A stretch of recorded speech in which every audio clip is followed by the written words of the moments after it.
ஆண்டவராய் இயேசு கிறிஸ்துவின் நாமத்தினாலே நேசபால நிறுவன அமைப்பில் உள்ள அனைவருக்கும் ஆண்டவராய் இயேசு கிறிஸ்துவின் நாமத்தினாலே ஜீவநதி சபையில் இருக்கின்ற திக்கற்றவர்கள், விதவைகள், ஊனமுற்றவர்களுக்கான உதவி திட்டங்கள் பல வருட காலங்களாய் செய்து வருகிறீர்கள். 8 பேருக்கான உதவி 72,000 ரூபாய் பணத்தை கொடுத்து உதவி செய்து இது எங்களுக்கு மிகவும் பிரயோசனமாக இருக்கு. பல கஷ்டத்தின் மத்தியிலும் நீங்கள் இப்படிப்பட்ட உதவிகளை எங்களுக்கு செய்து வருகின்றதற்காக நாங்கள் உங்களுக்கு நன்றி செலுத்துகிறோம்.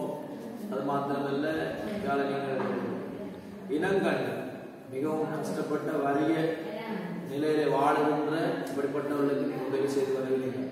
அதற்காக ஜீவநதி சபை சார்பில் நாம் மனமார்ந்த நன்றிகளை தெரிவித்துக் கொள்கிறோம். அந்த தாக்கம்